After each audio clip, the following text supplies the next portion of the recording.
esse trecho, escada de Jacó, gente, é uma pérola, é uma pérola. É que nem o caminho infinito, quanto mais lê, mais entende aqui. Mas aqui é tão denso, tão denso, tão denso. Todo o caminho infinito está dentro disso aqui, tão denso que é. Então a gente não tem percepção para captar o que está aqui dentro aqui. Então é melhor estudar o caminho infinito mesmo, porque tão denso que é a escada de Jacó. A escada de Jacó é a iluminação instantânea de Jacó quando a ficha dele caiu. E não é a escada de Jacó outros textos que tem por aí, não. No Google, não é. E nem na Bíblia. Eu não sei de onde surgiu essa pérola, essa graça desse texto da escada de Jacó. Quem foi o iluminado que elaborou isso aqui? Vai saber se isso não saiu de um desses vasos do deserto aí que acharam, né? Não é do Joel esse texto. Não é. Eu já postei no grupo o blog que tem esse texto. Você já pegou? Tem áudio lá no canal também, Escada de Jacó, parte 1 e parte 2. Isso é da Bíblia também. Mas não é. Mas não é diferente, né? Não é o que ele falou. Eu já vi. Não é. O sonho de Jacó. Não é o sonho. Se não me engano, são as aulas 25 a 27 que está a escada de Jacó. Então, aqui ó, 32 a 36 do curso Terapia Caminho Infinito. Aqui ó, quando ele diz aqui ó,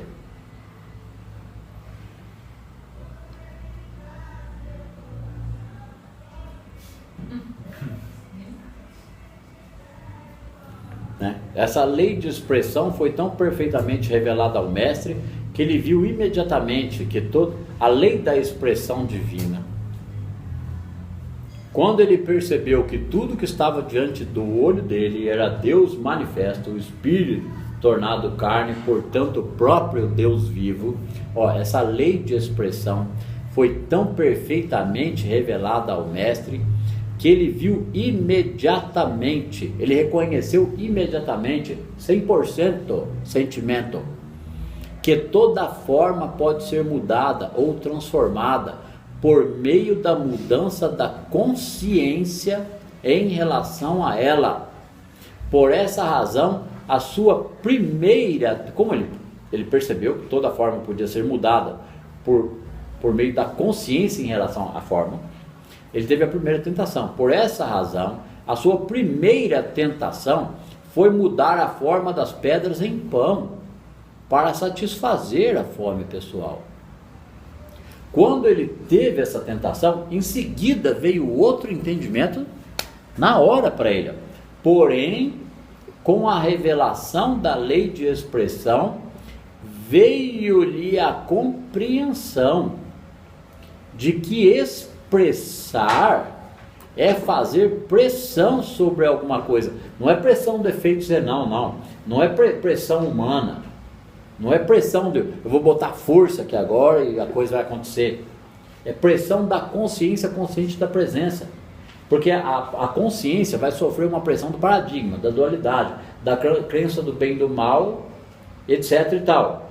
Então ele vai ter que ter essa pressão é uma consciência de um poder que ele torna permanente, consciente, constante, da permanência disso. Então é uma autopressão, que na verdade a pressão não é uma palavra adequada aqui, é consciência da verdade. Tá forte essa palavra, pressão. Sua primeira tentação foi mudar a forma da pedra em pão para satisfazer a forma pessoal. Porém, com a revelação da lei de expressão, veio-lhe a compreensão de que expressar é fazer pressão sobre alguma coisa. No sentido de forçar a barra. Eu faço pressão sobre algo quando eu reconheço a presença, a graça, a harmonia divina e a verdade. Consciência da presença, permanência na palavra. Ok? Um poder. Ao passo que servir o eu pessoal é inverter a lei e suprimir a vida em lugar de expressá-la. Porque a vida expressa a si mesma. A vida expressa a si mesma.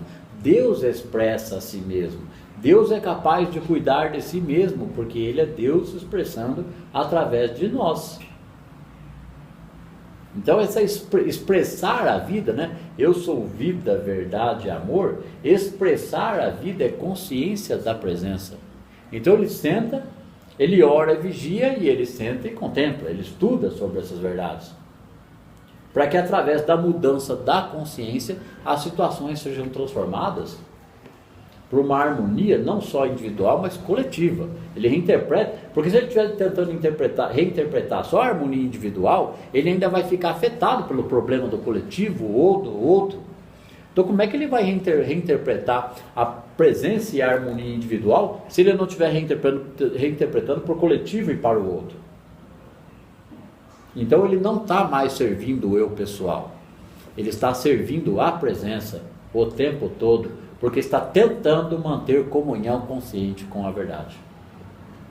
Isso não é largar a própria vida não, tá? É fazer tudo que lhe compete da vida humana, mas com consciência da presença, reinterpretando para ele e para os outros. Nós tivemos que pegar e ler de novo. Esforço que ele está fazendo para manter essa ligação. Para manter a consciência, né? Para manter a consciência viva, né? Essa pressão, a gente pode dizer que é uma pressão para se manter consciente e não se deixar enganar mais pela mentira ou pela dualidade, pela falta, pela carência. Então o que a gente pode dizer?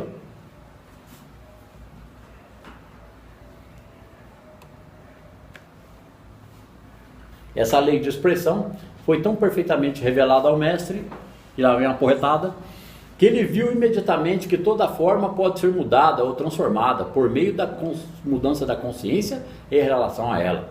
Por esta razão, a sua primeira tentação foi mudar a forma das pedras em pão para satisfazer a forma pessoal. O povo da mecânica quântica está preso na primeira tentação do Cristo.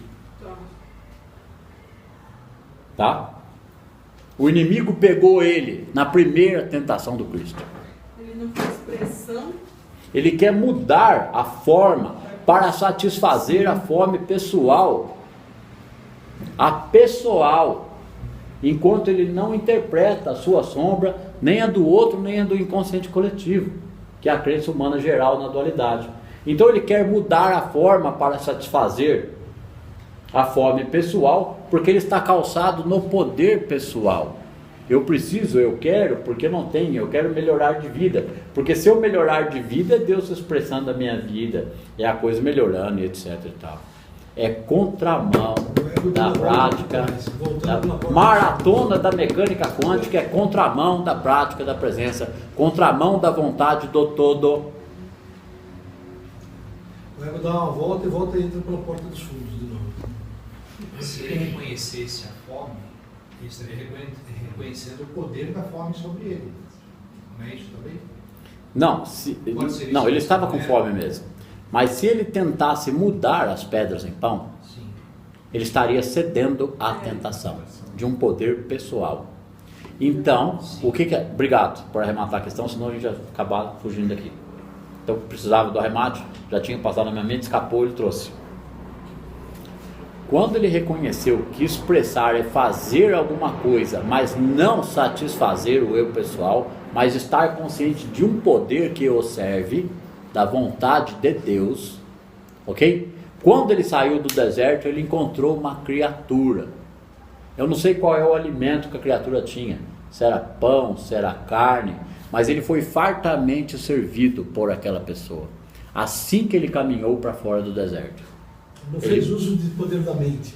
Ele não fez uso de poder pessoal, ele deixou Deus servi-lo. Embora ele tenha percebido que a consciência pode modificar a matéria, ele não fez uso disso. Então eu caminho por esse deserto aqui mesmo com fome. Confiou na providência, confiou no eu maior. Caminho eu por esse deserto mesmo com fome na saída dele, porque eu já entendi a verdade. Então ele podia sair do deserto. Quando ele entendeu a verdade e saiu do deserto, ele foi satisfeito em sua fome. Lembra do sacrifício de Isaac?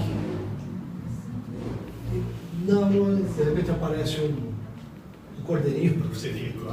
Aquilo ali foi uma paranoia e uma neurose que surgiu na mente dele como ação da presença, mas que ele não poderia sucumbir, né? Então, em extremo sofrimento, achando que ele deveria sacrificar o filho, no último instante a presença disse para ele que não seria necessário.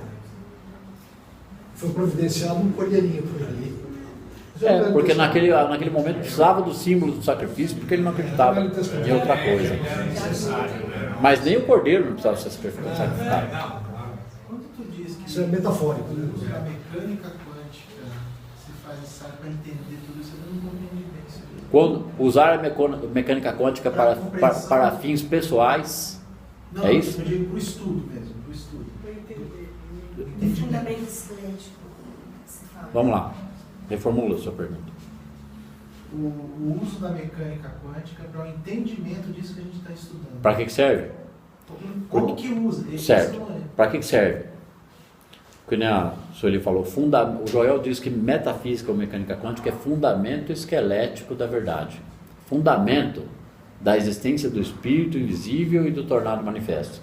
O campo unificado ou vácuo quântico é uma energia que a ciência já comprovou que ela é onipresente.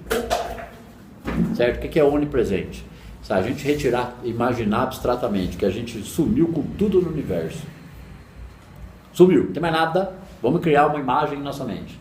Não existe mais nada, nem nunca existiu. É um vazio absoluto. Vamos pegar esse vazio absoluto e preenchê-lo com uma água infinita. Então, tudo é água neste momento. Não existe mais um vazio absoluto, já existe algo. Uma água infinita. Se essa água é infinita, não há superfície para que haja uma onda. Certo? Então, a questão do termo dualidade onda-partícula, olha aqui que ideia lúdica, né? Que ideia infantil que ilustra o assunto. A questão dualidade onda-partícula, a mecânica quântica é a dualidade onda-partícula, significa que tudo que é partícula, portanto manifesto, é matéria, visível aos nossos olhos, é ao mesmo tempo a onda, ou essa energia infinita, que é essa água infinita, essa vida infinita. Então tudo que é partícula é ao mesmo tempo onda, ao mesmo tempo onda, porque a onda está por trás de tudo que é manifesto, por trás. Só que esta onda, que não é uma ondinha, onda é um termo para separar de matéria ou partícula. Então toda partícula tem a dualidade onda-partícula, ao mesmo tempo que ela é partícula, ela é onda, porque é a onda que é manifesta. A onda é infinita, onipresente, nunca teve começo e nunca terá fim. Quem criou a onda? Quem criou o vácuo quântico? Quem criou? O vácuo quântico é o nada, só que o nada não poderia ser nada, ele teria que ser uma energia plena e absoluta de amor incondicional, poder criador. Só que essa onda, ela é tão compacta em si mesma, que nela não há partícula. Ela é tão pura de energia. Imagina uma coisa tão pura de energia, gente, que não há partícula nela. Porque a gente sabe que tem o átomo, dentro do átomo tem próton, núcleo e elétron, dentro do próton, núcleo e elétron tem quarks, muons, leptons, fótons, neutrinos e o caceta. E por trás de tudo isso ainda tem o bóson de Higgs, que é a menorzinha da menorzinha da menorzinha, que salta do campo unificado ao vácuo quântico. Então, mecânica quântica serve para entender que existe o campo unificado, o vácuo quântico, é o espírito invisível e onipresente de Deus. Só tem uma coisa que não dá para entender sobre Deus. Como foi? Quem criou Deus? Né? Como é que é esse negócio? Quando que ele foi criado? Teve um início? Se teve um Big Bang, ele foi um vomito de um buraco negro, nada mais. Mas o universo sempre existiu, sempre existiram universos. Sempre existiram estrelas e manifestações e galáxias. Sempre. Então não teve um Big Bang que começou tudo. O Big Bang, no máximo ou no mínimo, ele é um vomito de um buraco negro. Então o buraco negro chupa tudo, ele joga aquilo em algum lugar. O rabinho do fim de um buraco negro, eu não quero nem saber o que é que os cientistas vão achar do que eu falo. O rabinho do fininho, o fundo de um buraco negro, só pode ser um bóson de Higgs. Uma supercorda. Porque diz que se a gente se entrar por uma supercorda, a gente sai em outro lugar do universo, distante, vai saber na onde. Então o buraco negro. Agora, se cada buraco negro for um bóson de Higgs, que porra é essa aqui? Não, tem perguntas que são só... O universo é o Espírito de Deus como um fim em si mesmo. Por exemplo, o universo é o Espírito de Deus como um fim em si mesmo. Você perguntar o começo ou quando começou não faz sentido. Só para arrematar a questão dele, para ficar mais claro para ele, o vácuo quântico, o campo unificado, por que chama vácuo quântico? Porque nele há ausência de partículas quânticas. Mas não é porque tem a palavra vácuo que ele é um nada. Ele é um campo unificado, pleno de energia pura, onde não há partícula. Então ele só pode ser espírito, porque ele é vida pura. Ele é a vida de Deus, né? Agora, esse vácuo quântico está até no espaço sideral, entre um planeta e outro, entre uma galáxia e outra, que é o vazio absoluto. Porque nesse vazio absoluto trafega fótons, luz do Sol, luz das estrelas e poeira cósmica. Se o fóton, as partículas de luz, estão viajando pelo vácuo de oxigênio do espaço sideral, que vácuo de oxigênio não tem nada a ver com vácuo quântico, é vácuo de oxigênio, certo? Se a poeira cósmica viaja pelo espaço sideral e também os fótons, que são partículas de luz, precisa desse mesmo campo unificado lá onde há ausência de ar, ausência de oxigênio ou gases, porque há ausência de oxigênio e gases entre planetas e galáxias. Precisa do campo unificado como pano de fundo ali, para que essas partículas trafeguem, existam. Então, mesmo no vazio do espaço sideral, tem vácuo quântico, tem campo unificado. Então, ele é infinito, invisível e eterno e incriado. E isso é Deus. Não compete ao ser humano tentar entender isso. Eu ia dizer, a mente humana não capta, a mente trabalha. Deus é Deus. O conceito de Deus é que Deus sempre existiu e sempre existirá. Deus é um espírito perfeito e invisível e incriado. Nada pode ter criado Deus. Que se algo tivesse criado Deus, Deus não seria Deus, mas sim quem o criou.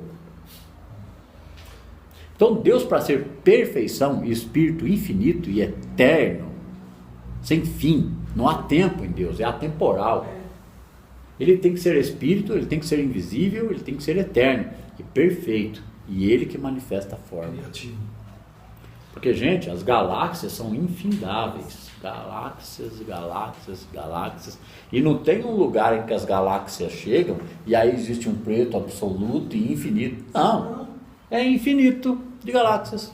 É vida infinita. Se houve início, foi com um buraco negro, então. Não, essa pergunta é isso que eu ia dizer. Essa pergunta. Ou é a minha mente não é sua, a mente humana, ela compreende finitude. Ela quer compreender o começo e o fim. Início, meio e fim. Ela quer sempre ter início, meio e fim. Ela tem que ter esse espírito dialético. Tem que ter essa lógica.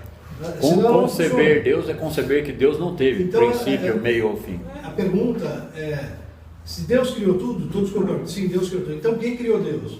Essa pergunta só a nossa mente finita, estúpida, que pode fazer. Porque a gente fica questionando. Ela acha que isso é uma pergunta correta, não é uma pergunta correta. Você diz ninguém. Ela está fora do alcance de entendimento da realidade.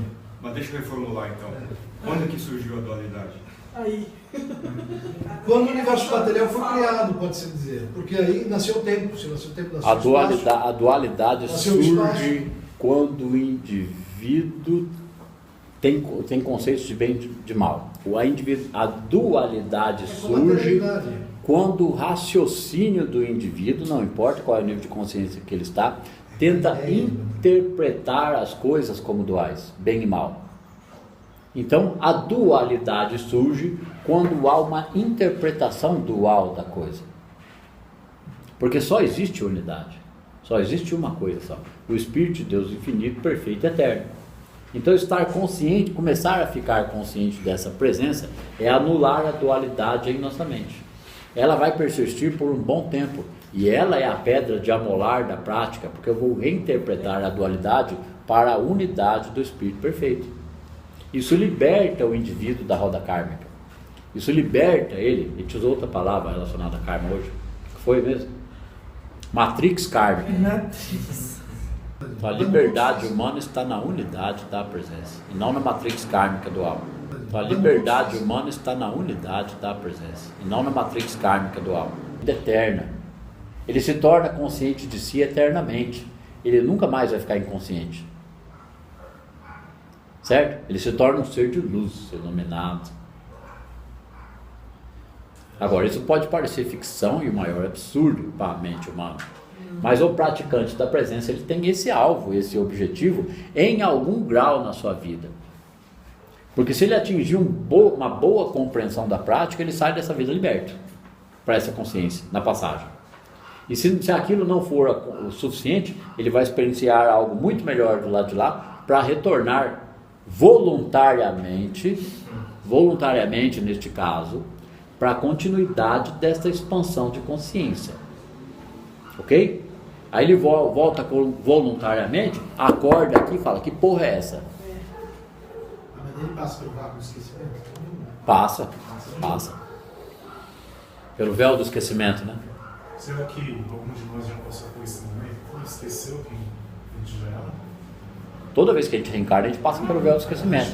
Porque se a gente reencarnar com consciência de toda a merda que a gente já fez, chega aqui surtado já, filho. A gente está conversando aqui Mas entre a nós, gente, com certeza, a gente se algum de nós unificar.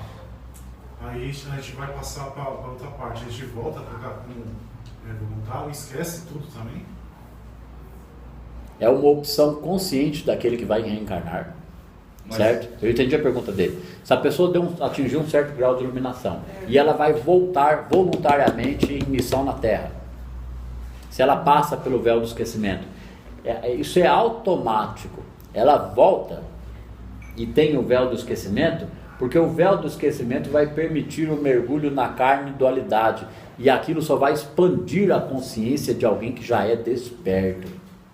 O poder da consciência da presença nele vai ser maior do que ele tinha alcançado antes. Ok? Ele vai acordar mais ainda. E ele não vai calar a boca e não vai ficar quieto. Eu estava lendo o livro do Joel, eu tive a sensação assim, que eu já tinha estudado essa matéria, entendeu? Eu tive essa sensação. Aí eu fiquei. Parece que eu já vi isso, só que eu só consegui lembrar. Porque é a única explicação para provar e mostrar que existe um preparo e vivência espiritual acumulada. Porque muita gente não vai entender e não vai ter o menor interesse em entender. E mesmo muitos que estão nas religiosidades, misticismo e esoterismo, vão negar. Lá no filme Matrix não fala? Né? Todos são um agente. E eles estão preparados para defender com unhas e dentes o sistema. Eles não querem mudar o sistema. O mundo é assim mesmo. O capeta está por aí. O negócio da dualidade, né? Você acabou de dizer, mergulhar Como disse o colega na ideia da dualidade. numa palestra dele, Mergulhar na ideia que ele da fala dualidade. assim, né? Ele acabou de dizer. Que o indivíduo, ele chega aqui, que é um vídeo assim, lavagem cerebral, né? O colega lá, coloquem lá no YouTube, vocês vão achar um trechinho curto. Eu vou até cantar para vocês a pérola. Ele fala que o indivíduo quando age tem a lavagem, aí vem a lavagem da lavagem, então já foi lavado ao quadrado. Quer ver? Não, ele falou, né? Mergulhar na matéria, se reencarnar e entrar na dualidade. Né? Porque assim, você imagina o vácuo. Aqui, ó. Não tem nada no universo. Minutos com o colega, lavagem cerebral. 14 minutos. Lavagem cerebral, colega HC. Ele fala ali. Estão vendo aqui? Dá para ver aqui, não? É aquele laço? Eu posso. Eu acho que é um outro. Tem aquele seu e tem esse aqui. Pode compartilhar os dois no grupo depois. Eu passo no seu WhatsApp. Passa pra mim, então eu vou colocar os dois. Ele fala aqui que o povo, década de 30, as pessoas tinham mais atividade. Década de 30 é os revolucionários, os estudantes, certo?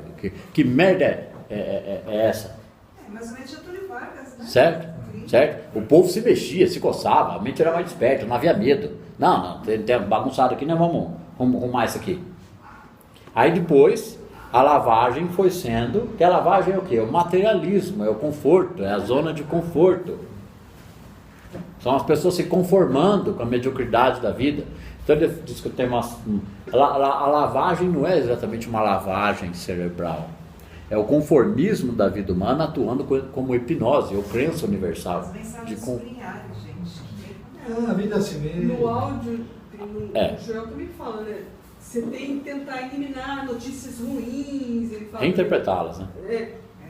Para não deixar. Aí ele diz que uma geração com lavagem, a outra geração com lavagem, a outra geração vem lavada ao cubo.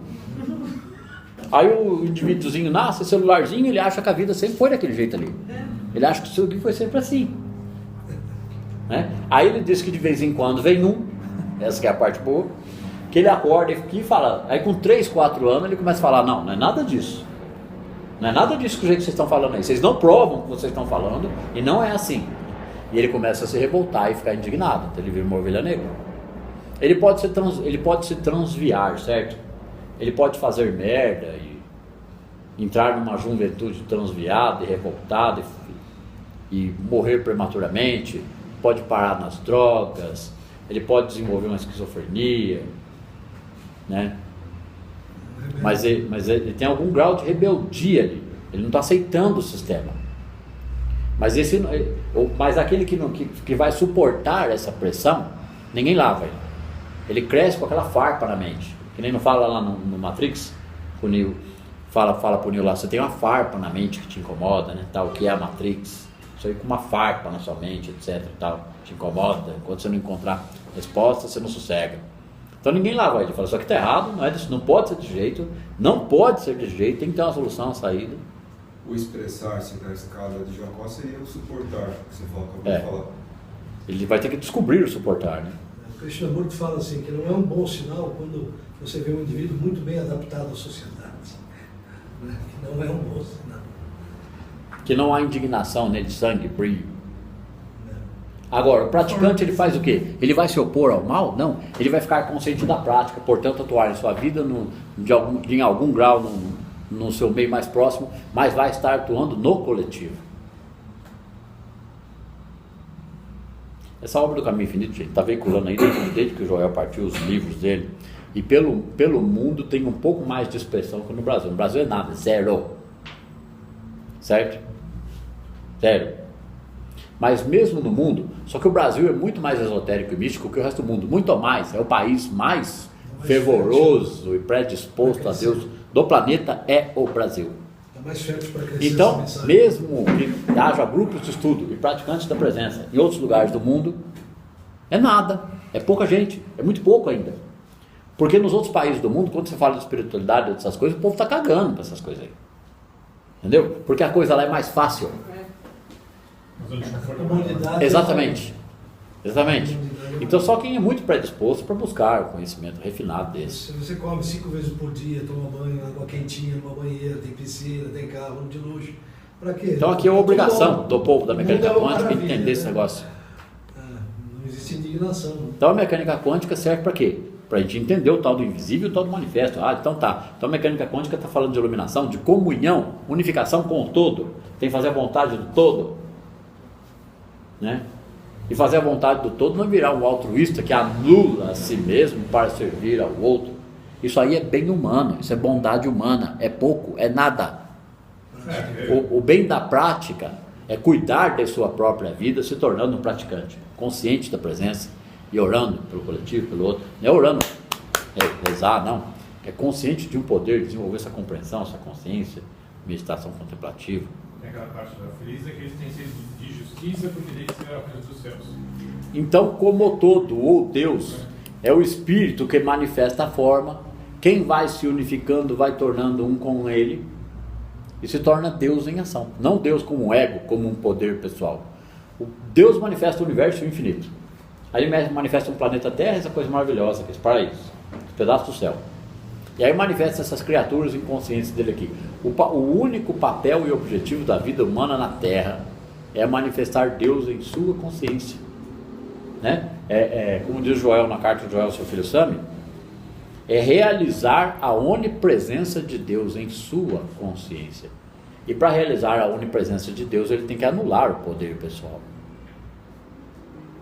Não sou eu que opero, é o Pai que opera em mim.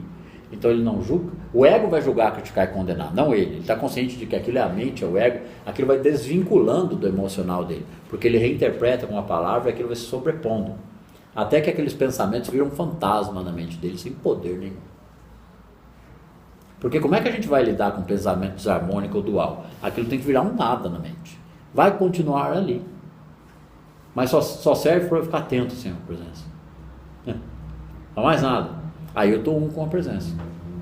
Você está nesse caminho, você tem essa consciência, você faz essas orações, essas mentalizações. E daí você solta, mas mesmo assim uma situação dá errada. Aí, como é que você lida com isso?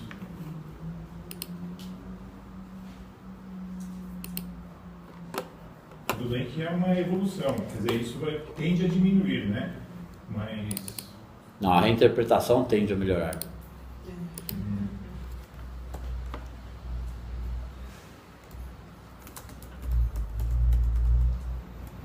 Sam, e uma pessoa que tira a própria vida, o que será, o que quer dizer? Vai entender? É uma parte ou é o consciente coletivo? Não suportou pressão. Espera aí que eu já falo disso. Tá. Aqui, ó. Caminho Infinito, página 24 do PDF. Reafirmamos, a iluminação revela que não existe o erro, que aquilo que nos pareceu ser a serpente, pecado, discórdia, doença e morte, é a verdade mal interpretada pelos nossos sentidos limitados. O nosso sentido limitado só enxerga dualidade, morte, fracasso, sucesso, falta, carência e limitação.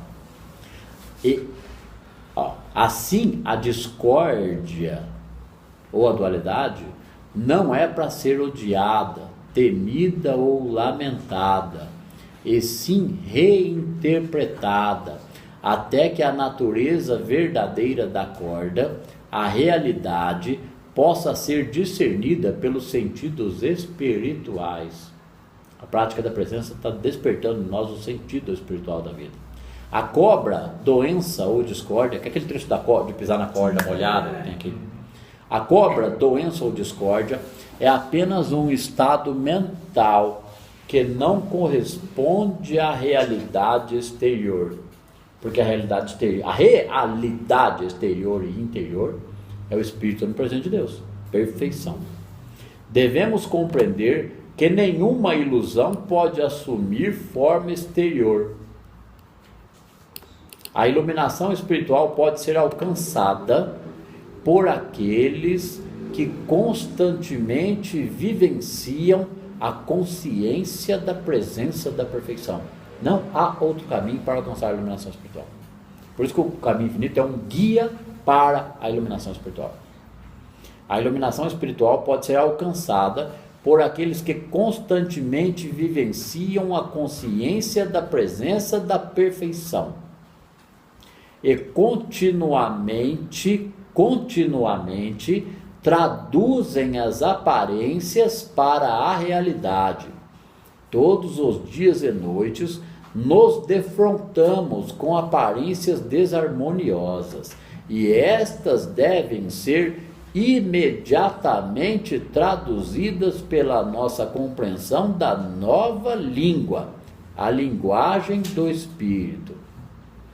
Todos os acontecimentos do nosso dia a dia nos oferecem novas oportunidades de usarmos nossa compreensão espiritual. E cada uso dessas faculdades espirituais resulta em maior percepção espiritual, que por sua vez nos revela sempre mais e mais da luz da verdade. Orai sem cessar, eu estou lendo direto porque é a resposta que você perguntou. Orai sem cessar e conhecereis a verdade vos libertará. E a oração por Joel é visão interior da harmonia, reconhecimento de um poder do Espírito perfeito que tudo permeia. Isso é co-criador consciente, gente. Isso é metafísica. Metafísica é isto. Então, metafísica ou mecânica quântica é o conceito abstrato que apareceu como explicação científica para explicar o invisível e o manifesto, nada mais. Reinterprete as aparências e os fatos da vida diária nos termos da nova língua, a língua do Espírito, e a consciência sofrerá uma expansão contínua, até que a tradução ocorra automaticamente, sem a necessidade de pensar. E a reinterprete as aparências e os fatos da vida diária nos termos da nova língua, a língua do Espírito. A língua do Espírito é a consciência de um poder, uma presença, eu e o Pai somos um, etc. e tal. Né? E cada uso dessas faculdades espirituais ou dos princípios da prática resulta em maior percepção espiritual, que por sua vez nos revela mais e mais da luz da verdade. Isso está vindo do centro do ser da pessoa, do centro da consciência dela, do self dela ou da presença nela. Ó, até que a tradução ocorra, e a consciência sofrerá uma expansão contínua, até que a tradução ocorra automaticamente, sem a necessidade de pensar. Vira sentimento. A gente chega à conclusão, eu vou ter que pegar mais leve, a gente chega à conclusão teórica que nós em algum momento, se não for agora, estamos no limiar do despertar de praticantes mais iluminados. Porque esse processo é paulatino e gradual, dia a dia, semana após semana, mês após mês, ano após ano. E com 10 anos de prática, qualquer um está em condição de ser um excelente praticante. Curador, benfeitor, né? Testemunho vivo. Porque o que é cura pelo Espírito, como Joel fala, o Espírito é perfeito. Então, cura pelo Espírito é reconhecimento de que não há pobre para enriquecer, doença para se curar, ou pecador para se redimir. Não há. Quando eu reconheço que não há e eu sei daquilo, é consciência da presença no indivíduo, o outro liberta o outro. Porque o conceito dual faz a gente acreditar que tem um pobre para se enriquecer, um doente para se curar e um pecador para se redimir. A redenção do pecado vem pela compreensão da unidade e pelo abandono da dualidade ou da crença no bem e no mal.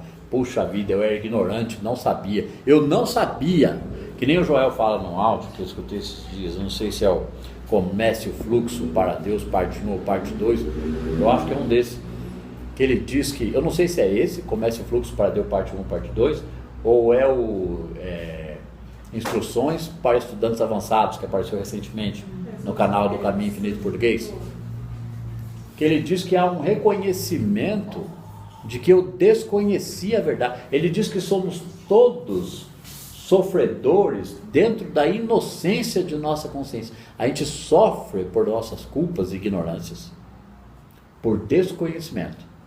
E esse desconhecimento está dentro de nós somos inocentes porque nós desconhecemos a verdade. Então nós já somos inocentes. Por isso que não há pecadores, não pode haver. Não pode haver. Se ele é inconsciente, o índio é inimputável, porque não conhece as leis. Nós também somos inimputáveis porque somos inocentes. Por isso que não há pecado em ninguém. Você não pode esperar de uma mente inconsciente que ela ele faça algo de bom. abandona o pecado. Uma mente consciente não pode fazer nada de bom. Só fazer bobagem, interpretar errado, fazer bobagem. Uma mente consciente não faz isso. Então, ela no mínimo reinterpreta, no mínimo. Tem uma frase que o Joel trata que fala desse assunto. A gente não leu, não voltou lá no Caminho Infinito, mas o assunto rendeu, né? Que ele diz que o motivo de todo desejo ser pecado se funda no conceito de um Deus que dá ou retém. O motivo de todo desejo ser pecado, que desejar é um pecado. Eu não posso ter desejos porque é pecado. É pecado, é pecador ser desejoso, né? Então o motivo de todo desejo ser pecado é que o desejo se funda no conceito de um Deus que dá ou retém.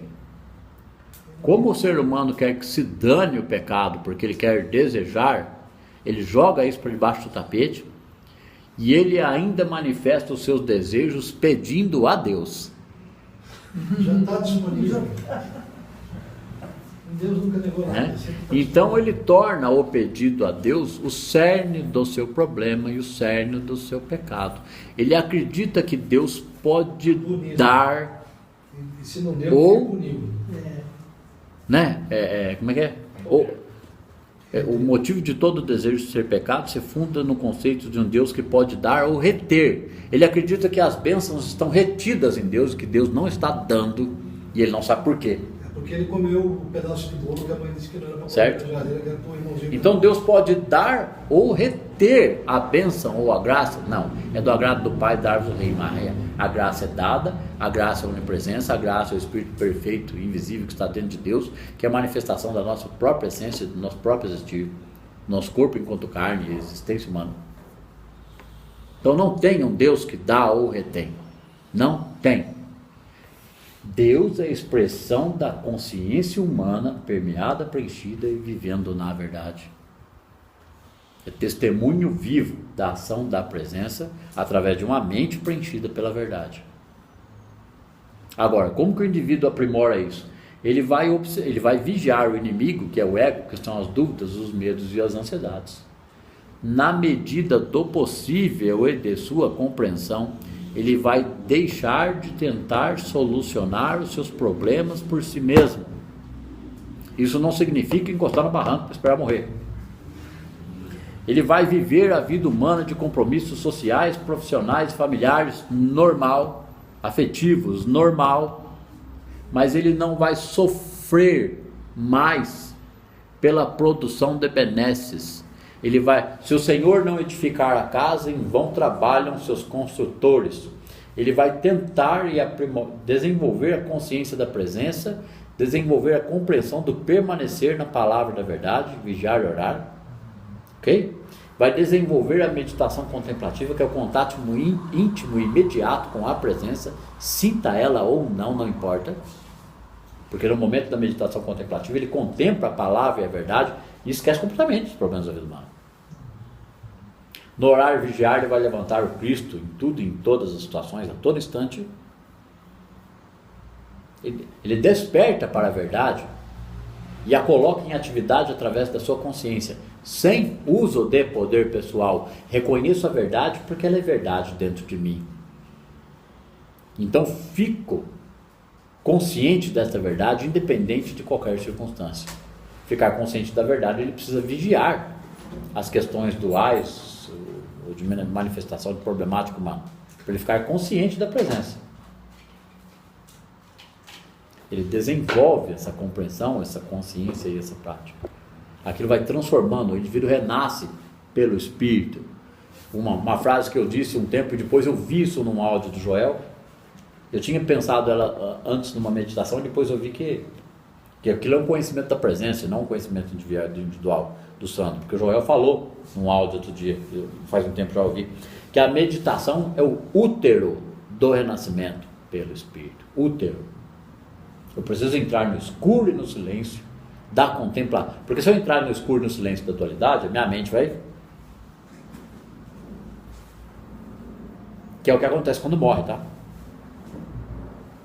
Agora, se eu entrar no escuro e no silêncio e contemplar a palavra da verdade, eu estou me estabelecendo no Espírito, no presente, dentro de mim mesmo. Não importa que está no escuro. Não importa. Aí que surge um conceito da Bíblia, acho que eu nunca falei isso aqui na aula, né? Que no princípio era o verbo, e o verbo se tornou carne. No princípio era a escuridão, e então Deus disse, faça-se a luz. No princípio era o verbo, e o verbo se tornou carne. O verbo é o Espírito de Deus, a palavra de Deus. No escuro e no silêncio da meditação contemplativa, no avanço da prática, Deus fala em nossa consciência. O Espírito de Deus fala.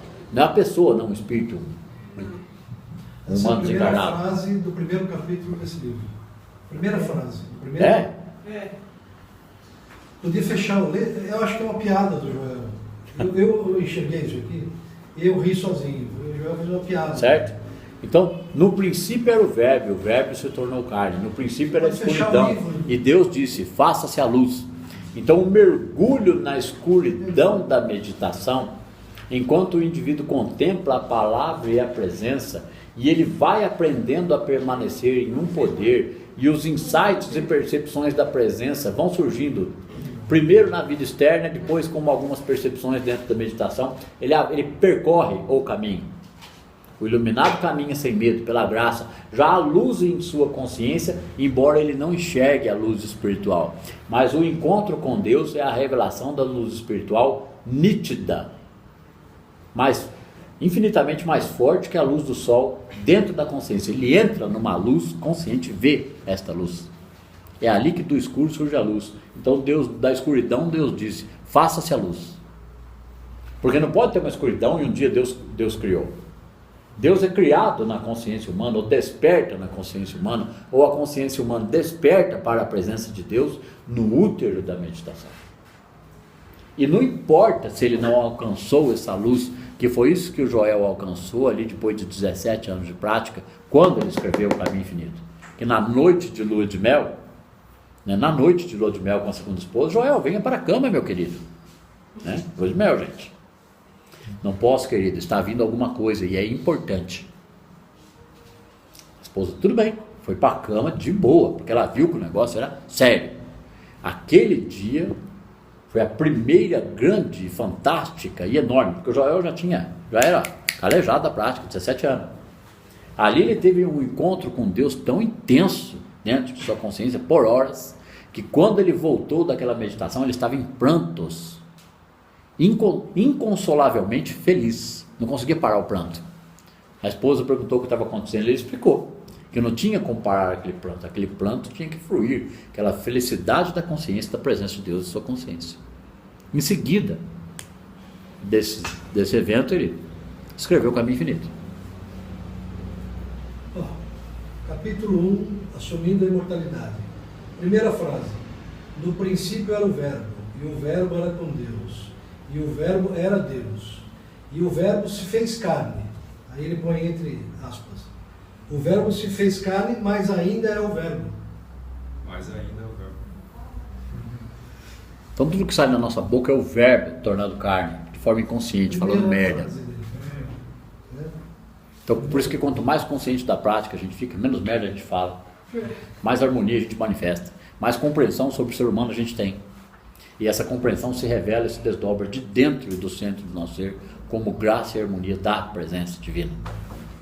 Gente, até o objetivo dessa classe privativa, e é lógico, como isso vai para um canal depois, outras pessoas vão ter acesso a esse material, é que se eles, mesmo que eles queiram assistir tudo de uma vez, engolir as aulas da classe privativa, e depois eles assistirem uma a cada 15 dias, comendo o Caminho Infinito e ouvindo áudios de Joel, que no fim de um período de aulas quinzenais que eles vão ter acesso, assistindo uma a cada 15 dias, estudando nesse intervalo, a consciência e os princípios da prática sejam suficientes para eles compartilhar do que vocês estão compartilhando aqui. Ok? E que eu também desejo e compartilho dessa presença, que a gente procura ficar consciente. Eu sinto a presença, que nem o Joel. Lógico que não, gente. Lógico que não. Mas se vocês estão tendo insights e percepções, imagina eu. Não estou me colocando acima de vocês, não. A única diferença é que vocês estão há 1 ano estudando isso e eu estou há 7.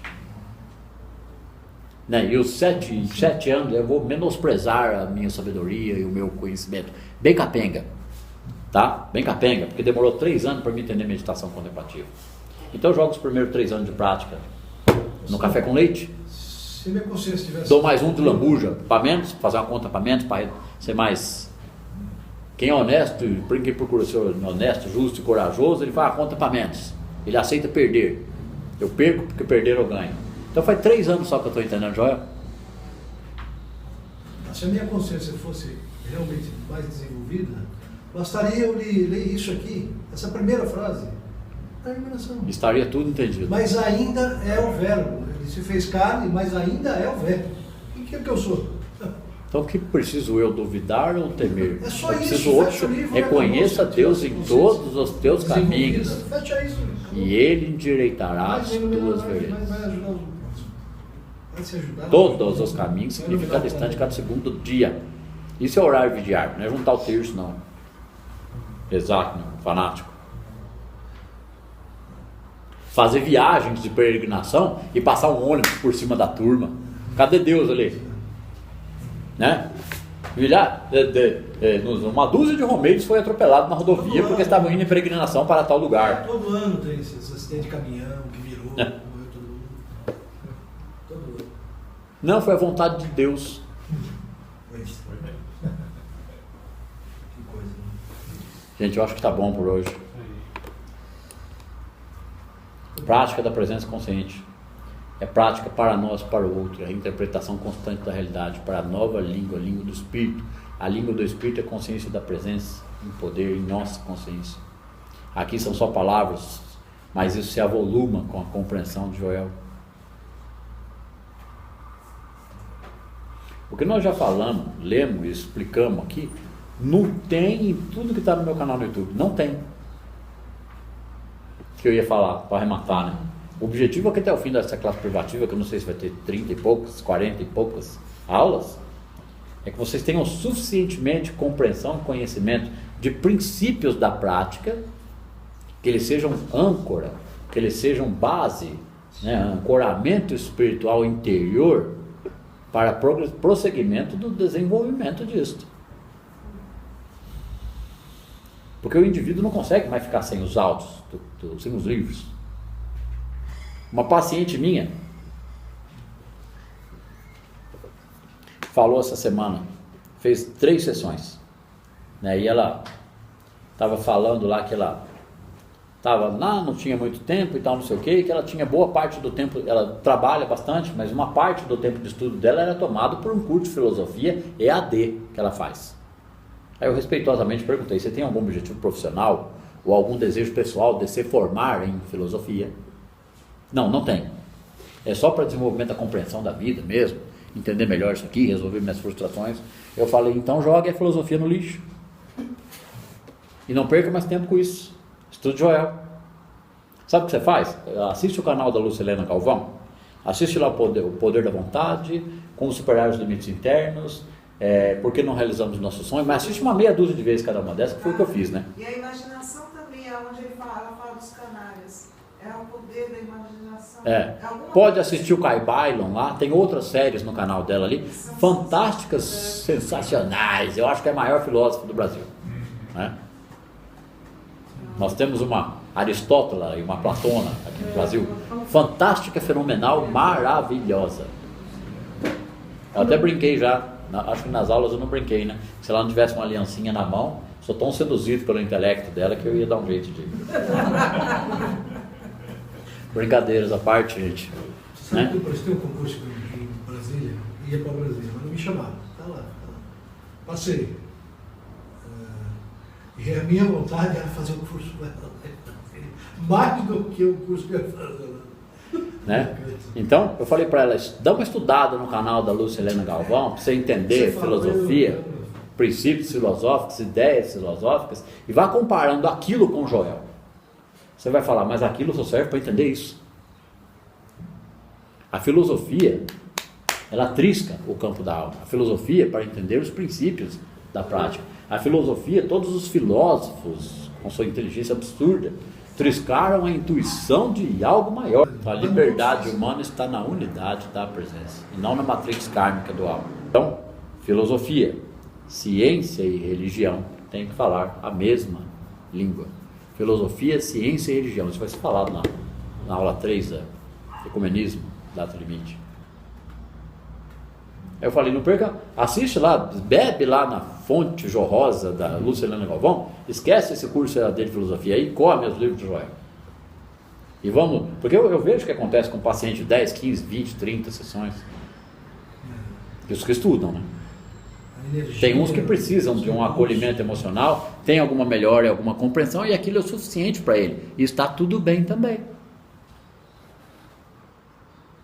Ele não é envolvido por um propósito que vem dentro de si em relação à prática. Porque, sinceramente, ainda não apareceram praticantes à altura na terapia ainda não apareceram praticantes à altura da prática. Porque o praticante à altura da prática, ele vai assumir a prática. Ele assume a prática como sua vida, Isso não é ele se isolar do mundo, não. Ele ser um agente transformador dessa sociedade, é ele ser um testemunho vivo, porque é só dessa forma que ele vai ter coisas de acréscimo. Ele vai atuar em qualquer segmento da vida profissional humana, mas com conhecimento aplicado e em constante aprofundamento da prática. Por exemplo, se a gente achar que não está fazendo muito, está se dedicando bastante, mas a gente vai ficar com uma autocobrança, achando que não está sendo suficiente ou não está sendo o quanto a gente gostaria de entendimento e efeitos da prática. Eu descanso na verdade de que não sou eu que opero e que é o Pai que opera em mim. Em cada orar e vigiar do dia, em cada meditação contemplativa, é um soltar do descanso dessa verdade enquanto se dá o máximo para a prática, que há um aceleramento da expansão da consciência para a percepção e compreensão da presença. Porque ela vai se traduzir como efeitos externos, ou como benesses ou como graças, para nós ou para os outros. E não como uma ação do poder da mente, como uma ação da graça. Então cada graça que acontece é um reconhecimento, é uma alegria, uma felicidade interna e secreta. Como Joel mesmo sentia, né? Quando os testemunhos chegavam a ele, que ele sabia que ele não tinha feito nada, mas que foi apenas a ação do compartilhamento do seu conhecimento e prática com outros. Obrigado por isso.